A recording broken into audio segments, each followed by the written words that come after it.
नमस्कार दोस्तों, आप सभी का बहुत बहुत स्वागत है मेरे इस YouTube channel BK teaching academy में। मैं हूं आपके साथ बिमलेश। आज का जो सेशन स्टार्ट हो रहा है हिंदी का मास्टर सीरीज़ का, ये दूसरा वीडियो है हिंदी का। चलिए स्टार्ट करते हैं। ये दूसरा पार्ट है हिंदी का।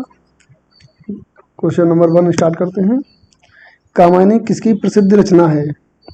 कामायनी किसकी प्रसिद्ध रचना है? Option number A Pant, option number B Prasad, option number C Nirala, option number D Mahadevi Varma. Pant का पूरा नाम क्या है? सुमित्रा नंदन पंत। प्रसाद का जयशंकर प्रसाद। निराला का सूर्यकांत त्रिपाठी निराला। जल्दी से आंसर कमेंट कीजिए। तो कामायनी किसकी है? जयशंकर प्रसाद की। किसकी है? जयशंकर प्रसाद की। इनके बारे में बता दूं, इनका जन्म कहाँ हुआ था? वाराणसी में। कहाँ हुआ था? वाराणसी में। वाराणसी में जन्म हुआ था, मृत्यु भी यहीं पे हुई थी। और ये किसी युग के कवि हैं? तो छायावादी। छायावादी युग के कवि हैं कामायनी।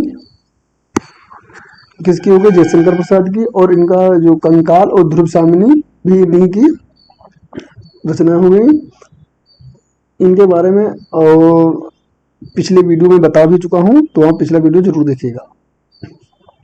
पंत के बारे में बता देता हूँ। सुमित्रानंदन पंत, तो ये इनको प्रकृति का सुकुमार कवि भी कहा जाता है, क्योंकि इन्होंने सबसे ज्यादा जितनी भी रचनाएं काव्य लिखते थे तो ये प्रकृति के बारे में ही लिखते थे, इसलिए इनको प्रकृति के सुकुमार कवि भी कहा जाता है। इनका जन्म कहाँ हुआ था?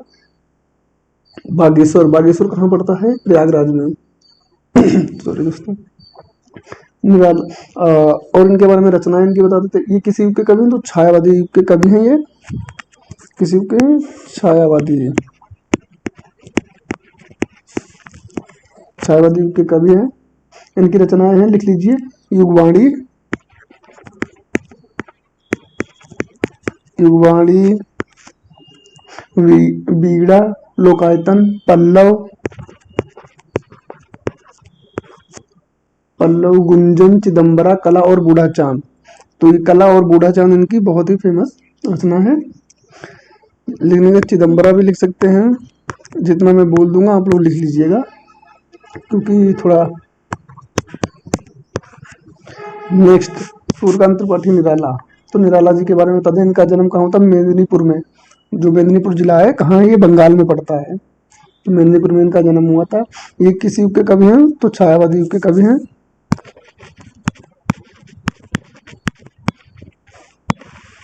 छायावादी युग के कवि हैं ये।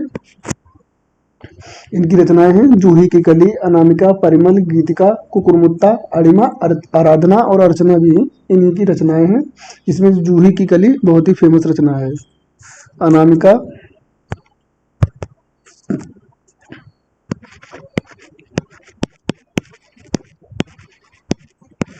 अनामिका जूही की कली है। परिमल है, छोटी छोटी है, वो मैं लिख दूंगा। परिमल, गीतिका,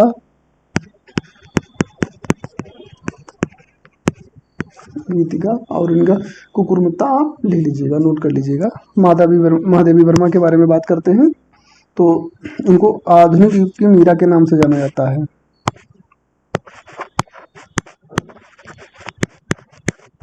आधुनिक युग की मीरा के नाम से जाना जाता है। इनकी कविता संग्रह कौन सी है? तो निहार है। तो दोस्तों, निहार है, नीरजा है, रश्मि है, दीपशिखा है। रश्मि जो फेमस है वो मैं लिख रहा हूँ और बता भी रहा हूँ। है तो ऐसे से बहुत सारी। दीपशिखा, ये इनकी रचना हो जाएंगी। इनके रेखा चित्र कौन से हैं? अतीत के चलचित्र और स्मृति की रेखाएं। स्मृति की रेखाएं, ये इनके रेखा चित्र हैं। स्मृति की रेखाएं और अतीत के चलचित्र। क्वेश्चन नंबर नेक्स्ट, भारत दुर्दशा किसकी कृति है? भारत दुर्दशा किसकी कृति है? ऑप्शन नंबर ए सियाराम गुप्त, ऑप्शन नंबर बी सुमित्रा नंदन पंत, ऑप्शन नंबर सी सेनापति, option number D Bharatendra Harishchandra. तो राइट आंसर जल्दी से कमेंट कीजिए। राइट आंसर कौन सा? भारतेंद्र हरिश्चंद्र किसकी कृति है? भारतेंद्र हरिश्चंद्र की। इनका जन्म कहाँ हुआ था? वाराणसी में, और मृत्यु वाराणसी में ही हुई। जन्म वाराणसी। आपने सुना होगा, बहुत ही आपने वो ने पढ़ा होगा, आई होप हाई स्कूल या एर्थ में, अंधेरी नगरी चौपट राजा। और एक इनकी कृति कौन सी है? अंधेर नगरी, और एक अंधेर नगरी चौपट राजा, ये भारतेंद्र हरिश्चंद्र की है। और भारत दुर्दशा भी भारतेंद्र हरिश्चंद्र जी की है। तो लिख देते हैं यहाँ पे।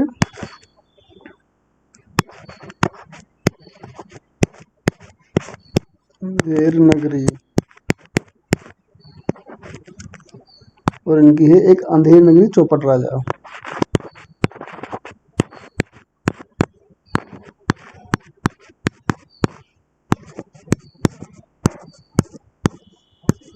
चौपट राजा। सुमित्रा नंदन पंत जी के बारे में बात करते हैं। तो इनका जन्म कौसानी बागेश्वर में हुआ था। कहाँ ये पड़ता है? प्रयागराज में पड़ता है। प्रयागराज में पड़ता है। इनकी ये छायावादी युग के कवि हैं, और इनकी जो रचनाएं हैं, चिदम्बरा है, कला और बूढ़ा चांद है, युगवाणी है, रचनाएं युगवाणी, चिदम्बरा,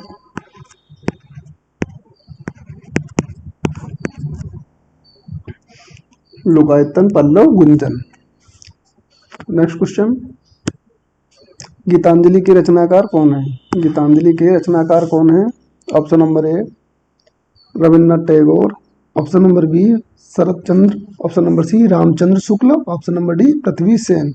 राइट आंसर जल्दी से कमेंट कीजिए। सॉरी दोस्तों, गीतांजलि किसने लिखी है? रविन्द्रनाथ टैगोर ने। तो इनके बारे में तो इनको गुरुदेव की उपाधि दी गई थी, तो इसलिए इनको गुरुदेव के नाम से भी जाना जाता है। इनका उपनाम है गुरुदेव। इन्होंने आनंद मठ की रचना की थी। किसकी? आनंद मठ की रचना की थी। सॉरी दोस्तों, पेन गिर गया था।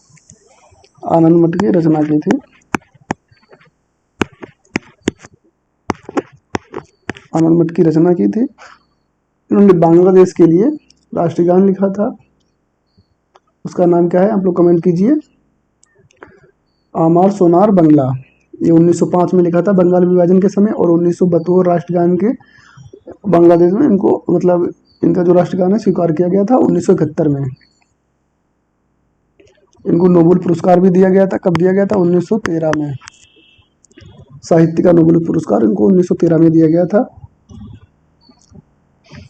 आचार्य रामचंद्र शुक्ल के बारे में बात करते हैं। इनका जन्म कहाँ हुआ था? तो बस्ती में हुआ था। बस्ती उत्तर प्रदेश में पड़ता है। हिंदी साहित्य का इतिहास और चिंतामणि इनके निबंध संग्रह हैं। चिंतामणि,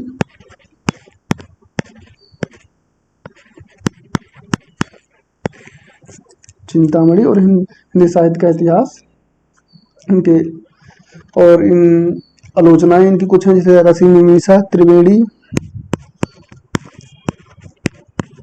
त्रिवेणी बहुत ही ये पूछा जाता है। किसकी है? आचार्य रामचंद्र शुक्ल की। आनंद कादम्बिनी और नागरिक प्रचारणी सभा इनकी पत्रिका थी, इन्हीं की थी, आचार्य रामचंद्र शुक्ल की। नेक्स्ट क्वेश्चन, चंद्रकांता किस लेखक की कृति है? चंद्रकांता किस लेखक की कृति है? Option number A Balkrishna Bhatt, option number B Pratap Narayan Mishra, option number C Devkinandan Khatri, option number D Shri Ram. तो राइट आंसर जल्दी से कमेंट कीजिए। चंद्रकांता किसकी कृति है? तो देवकीनंदन खत्री की। इनकी कृति भूतनाथ बहुत ही फेमस है। कौन सी है? भूतनाथ। ये इनका अधूरा मतलब उपन्यास था। नेक्स्ट बात करते हैं बालकृष्ण भट्ट के बारे में। तो इनकी एक रचना है सो अजान और एक सुजान। सो अजान और एक सुजान। इनकी नाटक भी है बाल विवाह, कालीराज की सभा, चंद्रसेन, इनकी नाटक हो जाएंगे। प्रताप नारायण मिश्र के बारे में बात करते हैं। तो भारत दुर्दशा और हठ हमीर, भारत दुर्दशा, भारत भारत दुर्दशा और हठ हमीर।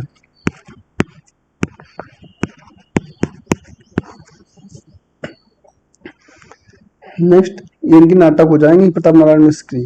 नेक्स्ट क्वेश्चन, भारत भारती किसकी रचना है? Option number A Maithili Sharad Gupt, option number B Jaishankar Prasad, option number C Ramlal, option number D इनमें से कोई नहीं। तो राइट आंसर जल्दी से कमेंट कीजिए। भारत दुर्दशा किसकी कृति है, किसकी रचना है? तो ये मैथिली शरण गुप्त की। किसकी है? मैथिली शरण गुप्त की। इनका गांव कहाँ हुआ, इनका जन्म कहाँ हुआ था, मतलब इनके गांव का क्या नाम है? तो चिरगांव। चिरगांव कहाँ पड़ता है? झांसी में। जन्म कहाँ हुआ था? चिरगांव, झांसी।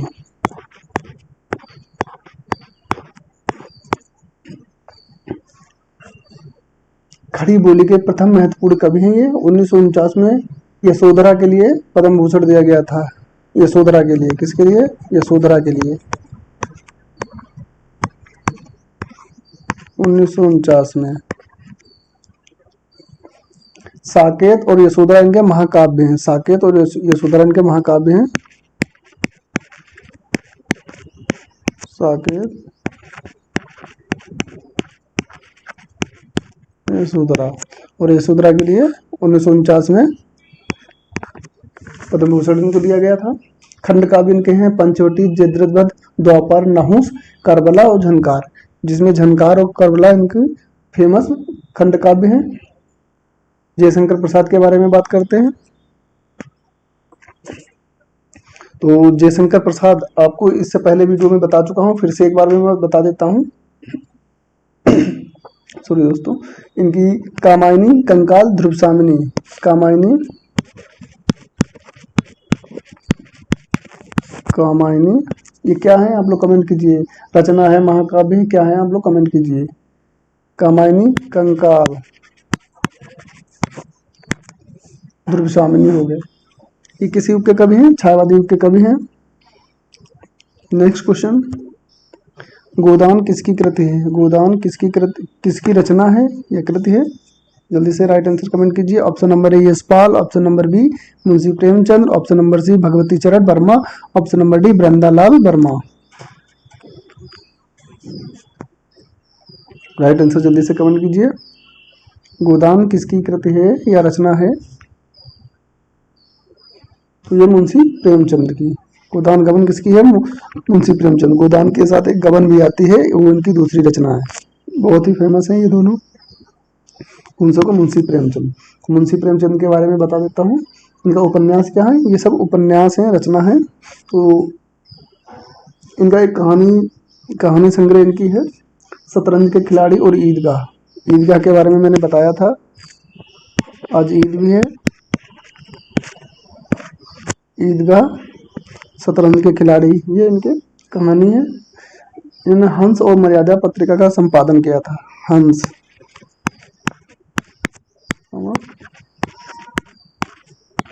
मर्यादा पत्रिका थी, उसका संपादन किया था। हंस मासिक पत्रिका थी।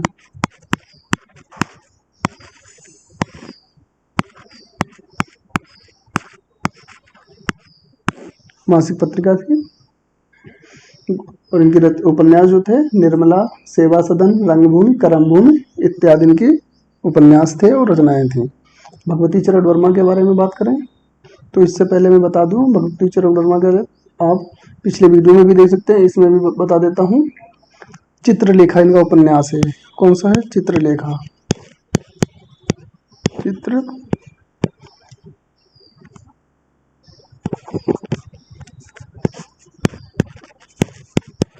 चित्रलेखा, चित्रलेखा इनका उपन्यास है। भूले बिखरे चित्र इनकी दूसरी मतलब उपन्यास है। यशपाल के बारे में बता देता हूँ। यशपाल, दिव्या, देशद्रोही, झूठा सच। दिव्या, देशद्रोही, झूठा सच, ये इनके उपन्यास है जिसमें से झूठा सच इनका कई बार एग्जामों में पूछा गया है। झूठा सच, झूठा सच किसका उपन्यास है? तो यशपाल का है। वृंदालाल वर्मा के बारे में बात करते हैं तो झांसी की रानी, झांसी की रानी, मृगनयनी, राखी की लाज, विराट की पद्मिनी, ये वृंदालाल वर्मा जी की हैं। नेक्स्ट क्वेश्चन, पद्मावत किसकी रचना है? पद्मावत किसकी रचना है? ऑप्शन नंबर ए मंझन की, ऑप्शन नंबर बी सुर की, ऑप्शन नंबर सी जायसी की, ऑप्शन नंबर डी कुतुबन की। तो राइट आंसर जल्दी से कमेंट कीजिए। तो ये जायसी की है पद्मावत। पद्मावत किसकी रचना है? जायसी की। कुतुबन की एक रचना है, उसका क्या नाम है? मृगनयनी। नेक्स्ट क्वेश्चन, पद्मावत किस भाषा में लिखी गई है? आप लोग कमेंट कीजिएगा। विनय पत्रिका किसकी प्रसिद्ध कृति है? विनय पत्रिका किसकी प्रसिद्ध कृति है? ऑप्शन नंबर ए सुर की, ऑप्शन नंबर बी जायसी की, ऑप्शन नंबर सी तुलसीदास की, ऑप्शन नंबर डी मंझन की। तो राइट आंसर जल्दी से कमेंट कीजिए।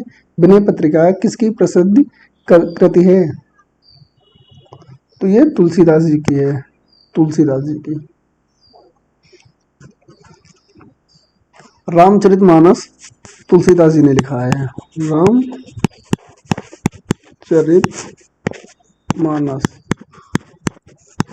किस भाषा में लिखी गई है?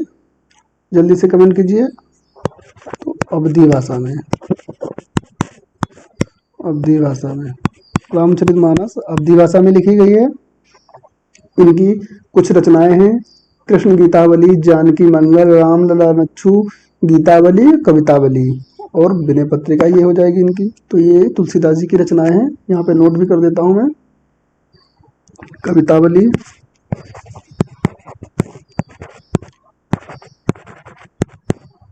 कवितावली, गीतावली, जानकी मंगल, कृष्ण गीतावली हो जाएगा। नेक्स्ट क्वेश्चन,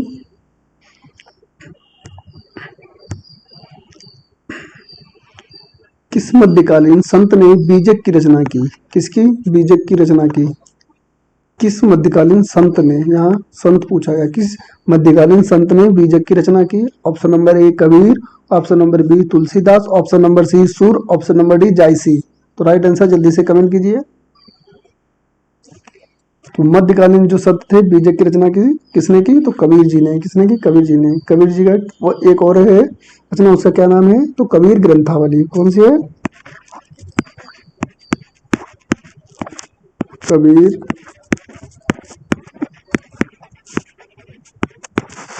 कबीर ग्रंथावली। ये किसकी है? कबीर जी की है। कबीर जी दोहे के लिए जाने जाते हैं, बहुत ही ज्यादा, दोहे दोहे के लिए। तुलसीदास जी के बारे में आपको बता ही चुका हूँ कि इनकी कुछ रचनाएं हैं, कृष्ण गीतावली, जानकी मंगल, जानकी मंगल, कृष्ण गीतावली।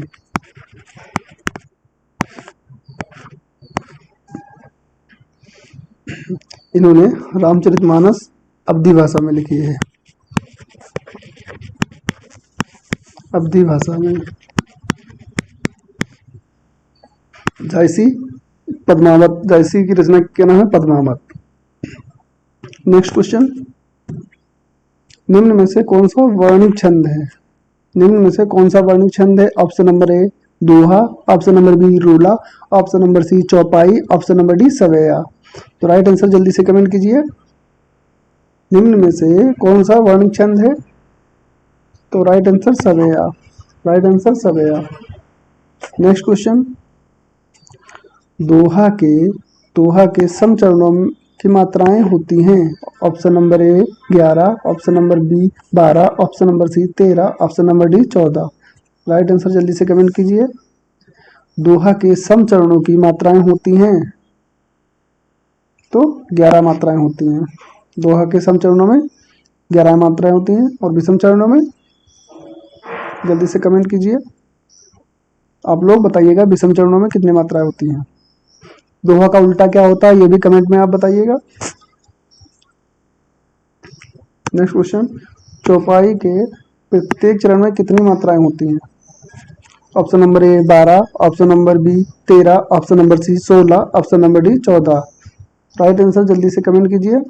चौपाई के प्रत्येक चरण में कितनी मात्राएं होती हैं। चौपाई के प्रत्येक चरण में कितनी मात्राएं होती हैं, तो 16 मात्राएं होती हैं। कितनी, 16 मात्राएं होती हैं। नेक्स्ट क्वेश्चन, दोहा में कितने चरण होते हैं। दोहा में कितने चरण होते हैं। Option number A 4, option number B 6, option number C 8, option number D 3। Right answer जल्दी से कमेंट कीजिए। तो दोहा में कितने चरण होते हैं, तो 4 चरण होते हैं। नेक्स्ट क्वेश्चन, किस छंद का प्रथम व अंतिम अक्षर समान होता है। किस छंद का प्रथम व अंतिम अक्षर समान होता है। ऑप्शन नंबर ए कुंडलिया, ऑप्शन नंबर बी चौपाई, ऑप्शन नंबर सी सोरठा, ऑप्शन नंबर डी मलिनी। राइट आंसर जल्दी से कमेंट कीजिए। तो इसका राइट आंसर क्या होगा, कुंडलिया। राइट आंसर कुंडलिया। कुंडलिया में कितनी मात्राएं होती हैं, कमेंट कीजिएगा। नेक्स्ट क्वेश्चन, कितने अक्षरों के समूह को गढ़ कहा जाता है। कितने अक्षरों के समूह को गढ़ कहा जाता है। Option number A 2, option number B 4, option number C 3, option number D 5। Right answer जल्दी से कमेंट कीजिए। तो कितने अक्षरों के समूह को गढ़ कहा जाता है, तो इसमें क्या होगा, 3। क्या होगा, 3। नेक्स्ट क्वेश्चन, यति का अर्थ क्या होता है। यति का अर्थ है यहाँ पे ले, ऑप्शन नंबर ए ले, ऑप्शन नंबर बी अंतिम वर्णों की आवृत्ति, ऑप्शन नंबर सी विराम, ऑप्शन नंबर डी इनमें से कोई नहीं। तो राइट आंसर जल्दी से कमेंट कीजिए। यति का मतलब, यति का यहाँ पे अर्थ होता है विराम। क्या होता है, विराम। यति का अर्थ होता है विराम। नेक्स्ट क्वेश्चन, छंद मुख्यतः कितने प्रकार के होते हैं। कितने प्रकार के होते हैं। छंद मुख्यतः कितने प्रकार के होते हैं। Option number A 1, option number B 2, option number C 3, option number D 5। Right answer जल्दी से कमेंट कीजिए। तो छंद मुख्यतः 2 प्रकार के होते हैं। कौन कौन से, तो आप लोगों को बता दूं, वर्णिक छंद,